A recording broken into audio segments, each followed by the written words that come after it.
images ont été tournées il y a quelques jours par un Français qui se bat aux côtés des Ukrainiens. L'infanterie tente de repousser les assauts des forces russes.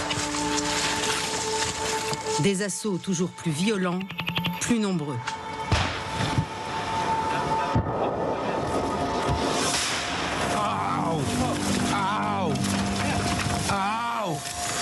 Ce sont des terrains qui sont très difficiles.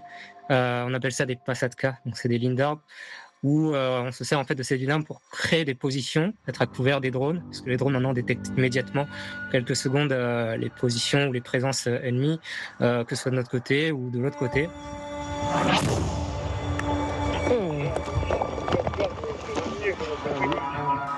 Ce volontaire se bat en Ukraine depuis janvier 2023, rattaché à une unité de renseignement de l'armée ukrainienne. Le visage dissimulé pour protéger son identité, Khan, c'est son nom de guerre, témoigne de la réalité du front. Donc c'est un travail d'endurance qui est très long, qui nous demande beaucoup de munitions, qui nous épuise, où on va avancer vraiment mètre par mètre, depuis la dernière position ukrainienne jusqu'à la première position russe. On va devoir tout simplement scanner. C'est à ce moment-là que le travail d'infanterie est très important. Et c'est aussi un travail qui est forcément très risqué, mais quand on va être une unité d'assaut, voilà, on avance mètre par mètre. Vraiment, 500 mètres, on peut mettre pratiquement 1 à 2 heures d'avancer très doucement, d'écouter, essayer de ne pas se faire détecter par les Russes qui sont à la position défensive. Luigi est un autre combattant français.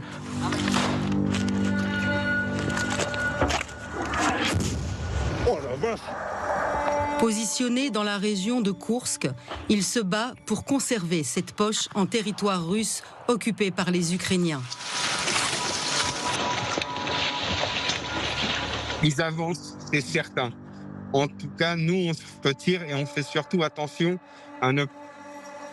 à perdre le moins d'hommes possible, puisque c'est une ressource qu'on a en très faible quantité. Et oui, ils avancent, c'est certain. Par contre, maintenant, ils avancent à des prix extrêmement coûteux. Coûteux en matériel, mais surtout en vie humaine. Il y a des victimes des deux côtés. Je pense que là, on a quand même atteint un ratio côté russe. Je pense qu'on est sur... pour une victime côté ukrainien, on est à 8-10 côté russe. C'est vraiment le rapport des victimes. Des témoignages précieux qui nous renseignent sur l'état des forces en présence. On a une supériorité totale, je parle en termes individuels, au niveau des équipements. C'est-à-dire qu'on peut avoir, on possède des night vision par exemple, donc ce qui nous permet aussi d'opérer de nuit, de faire des assauts de nuit, donc surprendre l'ennemi. On possède aussi, par exemple, des viseurs thermales, des lunettes thermales qui nous permettent à longue distance de pouvoir repérer les signatures thermales ennemies, sans que eux nous repèrent. C'est ce qui nous donne un énorme avantage. À contrario, au sein en tout cas de l'armée russe, on sait qu'ils sont très très mal équipés. On a quand même encore pas mal de matériel, on va dire, en termes de puissance de feu. On garde nos réserves, on fait attention à ce qu'on a. On sait qu'on n'a pas non plus, on peut pas ouvrir le robinet et se dire que on va boire des litres d'eau. Non. Dans cette région, l'objectif pour les Ukrainiens est de tenir leur position.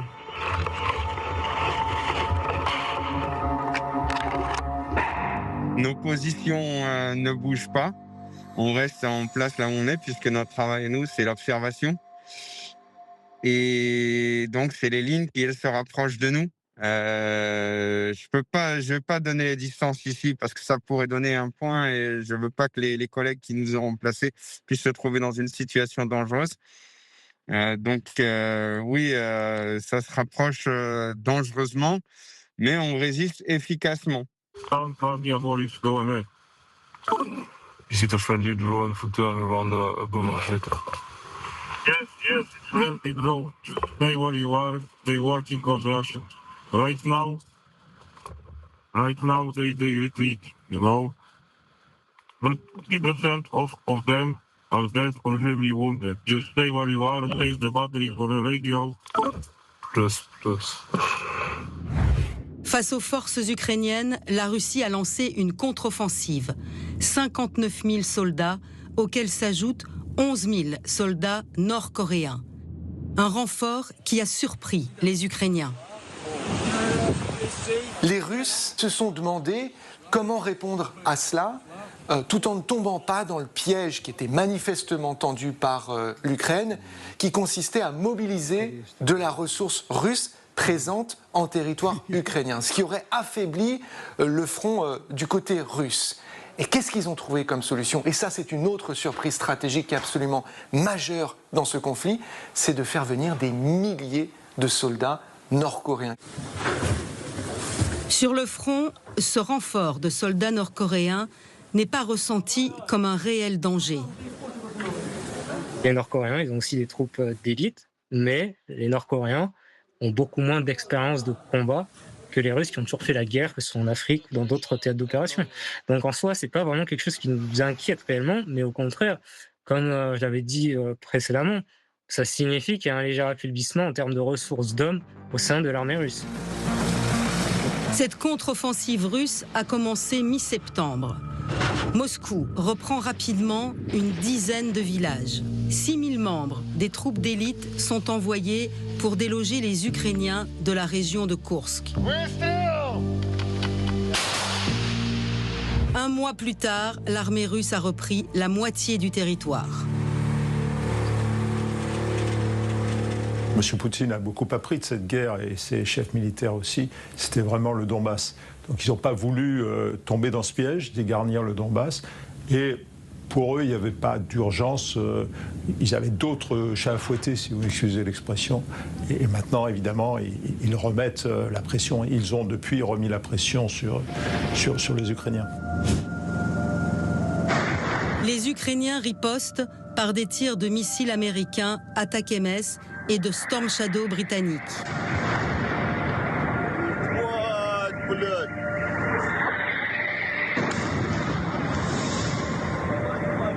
Ils détruisent le bunker de commandement de Marino qui coordonnait toute la contre-offensive russe.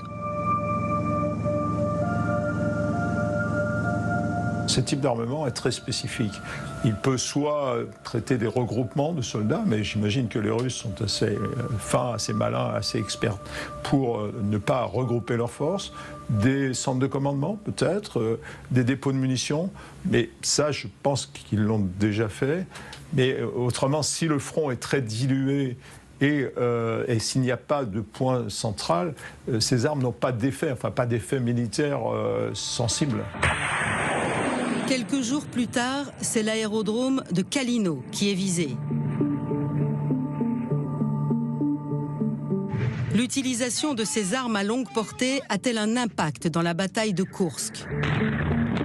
Le conflit n'a pas nécessairement changé de nature ces derniers jours ou ces dernières semaines, mais on sent qu'il y a une forme d'escalade, c'est-à-dire qu'on va chercher toujours un petit peu plus haut sur les étagères de l'arsenal. La situation dans l'oblast de Koursk s'est complètement retournée au détriment des Ukrainiens. Volodymyr Zelensky est-il en train de perdre le pari risqué qu'il a pris l'été dernier à la surprise générale ? Ça a été un pari extrêmement risqué, très difficile à prévoir, mais qui est quand même aussi coûteux pour l'Ukraine en termes d'hommes et en termes de matériel. Mardi 6 août, 8 h du matin. Les premiers soldats ukrainiens franchissent la frontière russe au nord de Soumy. Des milliers de militaires avancent sans rencontrer de véritable résistance jusqu'à Soudja, une ville de 5000 habitants. Les soldats russes se rendent par centaines. Dans un reportage que nous avons tourné début août à Soumy, ces prisonniers témoignent de la violence de l'offensive.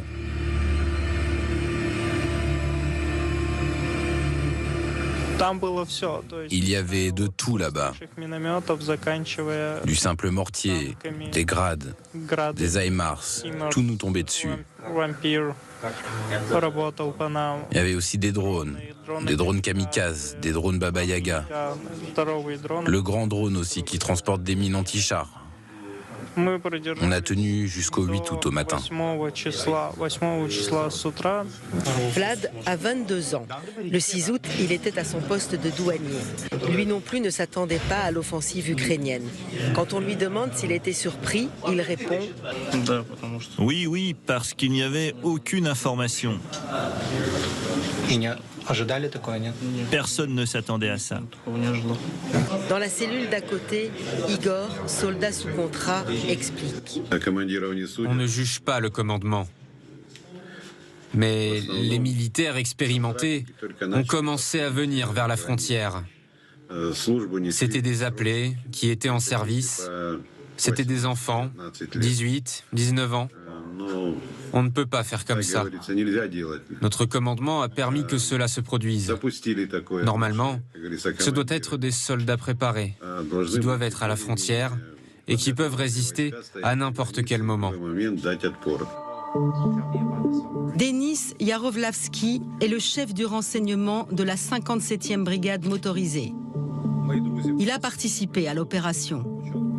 Il confirme l'importance des moyens mobilisés par l'armée ukrainienne.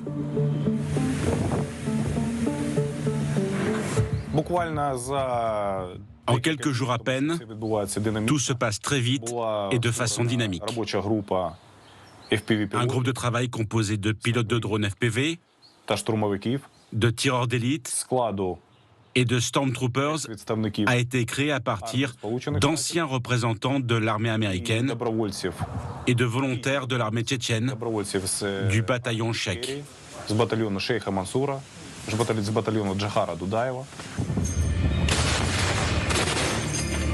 La surprise et l'audace. Le coup de poker de Zelensky laisse sans voix le monde entier. L'Ukraine, que l'on disait exsangue, porte la guerre sur le sol de la Russie et force Moscou à procéder à des évacuations de civils. Un scénario inimaginable quelques jours auparavant.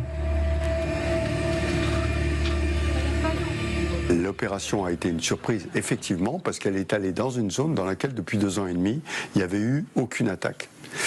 Elle a été une surprise aussi par le faible dispositif russe qu'il y avait dans cette zone. Essentiellement des conscrits, et donc une surprise, 3e surprise, par le fait que les Ukrainiens ont réussi à concentrer des forces performantes, blindées, et qui sont rentrés très rapidement et qui ont pris une part importante de l'oblast de Kursk.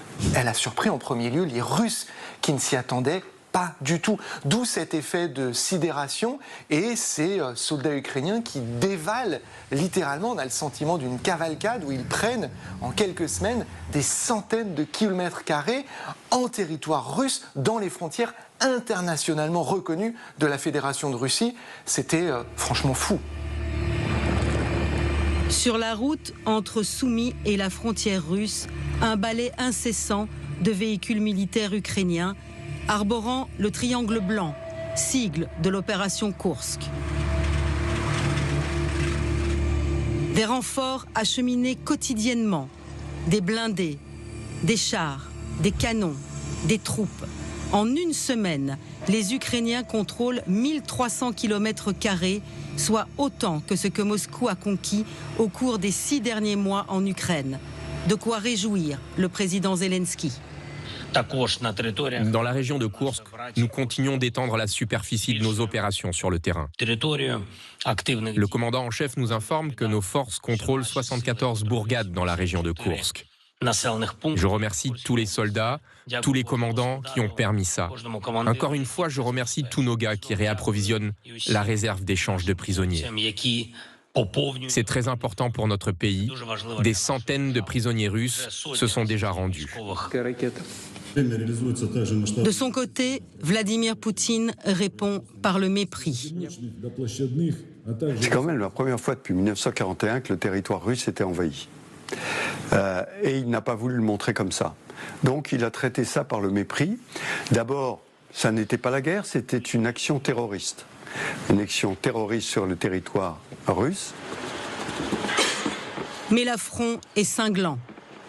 Il y a une forme d'humiliation dans cette conquête d'une partie de leur territoire dans ces frontières internationalement reconnues par un espèce de petit ennemi que Vladimir Poutine désigne comme étant des ukronazis qui tout d'un coup, et c'est très symbolique, vont du côté de l'oblast de Koursk où a eu lieu l'une des plus grandes batailles de la Deuxième Guerre mondiale. La Russie n'y était pas du tout prête. Quel est l'objectif de cette opération aussi audacieuse que risquée?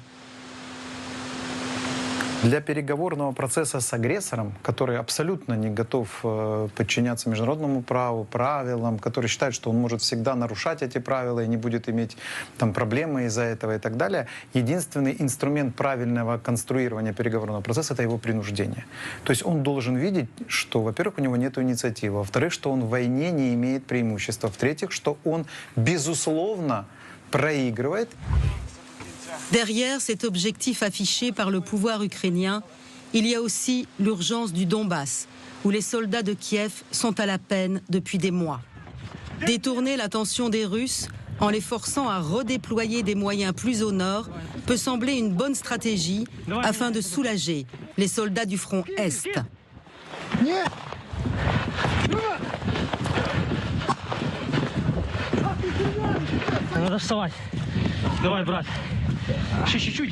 Pour revenir à l'origine, cette offensive de Koursk, elle avait deux objectifs. Un, attirer les réserves éventuelles russes qui étaient dans le Donbass pour alléger la pression dans le Donbass. Je crois que ça n'a pas marché. Ça, clairement, les Russes ont continué à dérouler leur plan dans le Donbass.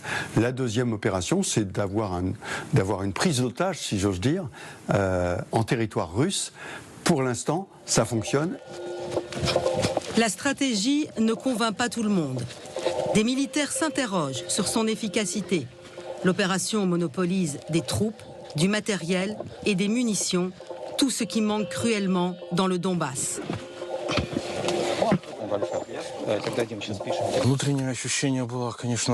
J'étais ravi. Mais par contre, ce qu'a planifié l'état-major ne marche pas.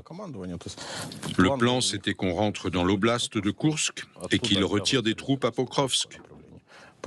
En ce moment, à Pokrovsk, tout tombe à l'eau. Et là, c'est un gros moins. On ne sait pas combien de temps ils vont tenir à Koursk. Je n'arrive pas à savoir si je suis content ou pas. Maintenant, c'est nous qui sommes à l'offensive, mais tout peut changer. Mes sentiments sont mitigés. Les brigades stationnées à la frontière, près de Soumy l'avouent, depuis le début de l'opération, ils travaillent 5 à 6 fois plus qu'avant. Nos camarades travaillent en face et nous ne laissons pas une minute de répit à nos ennemis. Pour qu'ils les laissent tranquilles, on attire l'attention sur nous. Pour le chef du renseignement de la 57e brigade motorisée, il s'agissait aussi de réparer une erreur stratégique. Je crois que cette opération a corrigé les erreurs de l'année 2022, lorsque nous avons traversé la frontière dans la région de Belgorod et que nos partenaires politiques ne nous en ont pas donné l'occasion. Au-delà des objectifs, l'opération de Koursk a aussi un impact important sur le moral des troupes, mis à rude épreuve après 2 ans et 10 mois de guerre et une contre-offensive avortée durant l'été 2022.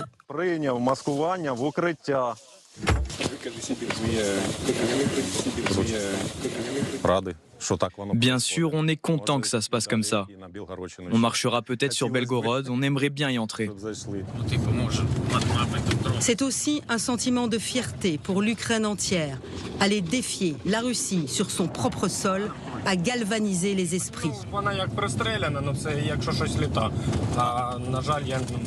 La question de la fierté et de la dignité en Ukraine, c'est quelque chose d'extrêmement important, d'extrêmement intrinsèque à la société. Ça venait dire aussi dans un contexte où la petite musique était de dire que l'Ukraine perdait, l'Ukraine ne voulait plus se battre, voire l'Ukraine allait céder des territoires. Ça venait dire très exactement le contraire. C'était la démonstration parfaite par A plus B que non, les forces ukrainiennes continueraient à se battre.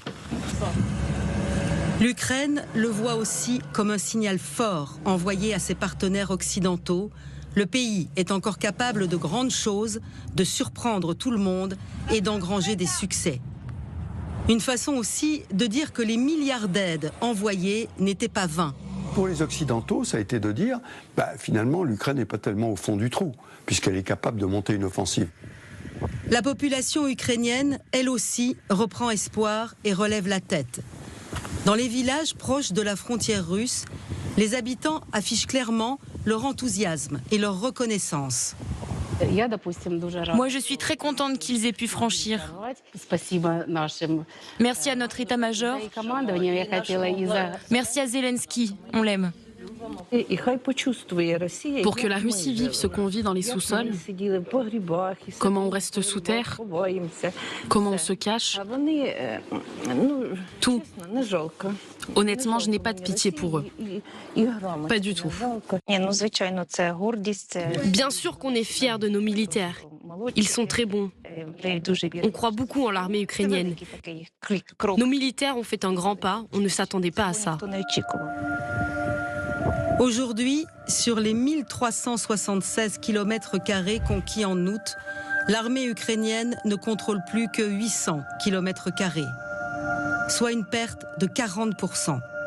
Volodymyr Zelensky a bien en tête la date du 20 janvier, jour de l'investiture de Donald Trump à la présidence américaine. La question est de savoir, est-ce que les troupes ukrainiennes seront capables de résister et de garder cette terre russe en leurs mains jusqu'au 20 janvier, c'est dans presque 2 mois. Aujourd'hui, ils ont déjà perdu la moitié de ce qu'ils avaient conquis. Et les Russes n'ont pas l'air de vouloir lâcher. Donc la Russie espère le plus rapidement possible, avant certainement l'arrivée de Donald Trump au pouvoir, de réduire à peau de chagrin, voire de se débarrasser complètement des Ukrainiens sur leur territoire. Ça va être, dans les semaines à venir, à n'en pas douter, l'une des batailles les plus acharnées et les plus sanglantes dans cette guerre. Mais sur le front, on veut garder espoir. On va avoir un très gros tournant. Un très gros tournant parce que la Russie commence à s'épuiser. Ça se sent véritablement au niveau du champ de bataille.